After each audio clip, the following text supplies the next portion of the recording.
This is my paint booth, and it is certainly nothing fancy. This is just a box that I converted into a paint booth a few years back, and I've actually got a video on how I did that. There's not a whole lot to it, but you cut a hole in the back of it and put you a filter on there, and then have some way of sucking air out and outside of your building so that you can paint inside and not have the fumes build up. But what this video is about is more about how I manage things in and out of here and get a lot of things painted at one time without clogging up my paint booth.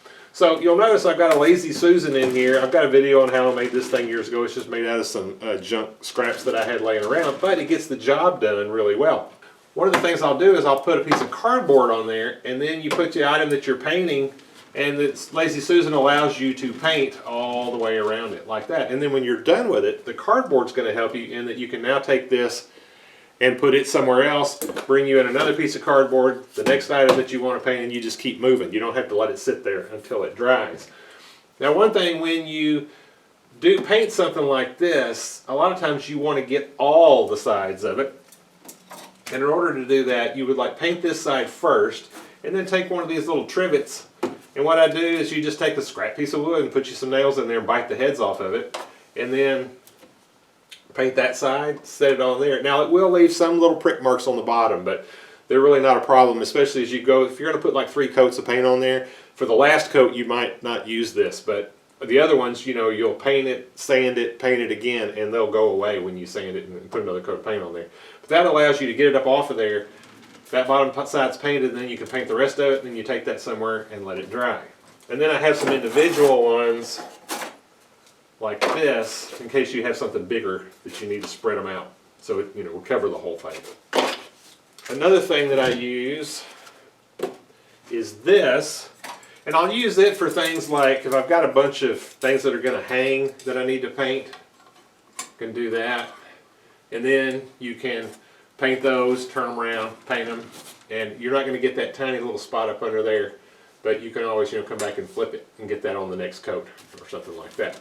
Another issue you commonly have when you're painting stuff is you'll want to paint this entire thing. Well, if you just set it on there and you paint it, it's probably going to stick down to the cardboard or whatever you have it sitting on. So I'll just take these tiny little sticks, set it on there, you can paint it, and then when you get through, it's not going to stick. It'll stick to these little sticks just a little bit, but when it gets dry, it'll pop right off of there. I also have these, which are, I've got a couple of different heights. And depending on what you're painting, sometimes you've got some long tubule or something like, say, a deep cup or a vase or something like that. You can set it on here and it'll get it up off of the base so that you can paint all sides of it. All of these got made, you know, as I was making something and I needed to somehow paint it. I couldn't figure out how to get it up off the base so that I could get the paint all the way around it. And that's how things like that wind up getting made. Alright, then probably the last one is just these little hooks up in the ceiling, and they're just coat hangers that I poked up through there and bent them, and I'll use them basically for the same thing that I do that little rod. And you can paint something and hang it up there and let it dry, or paint it while it's up there. The thing about this though is you can't spin it, you know, you can't spin it around to get all sides of it.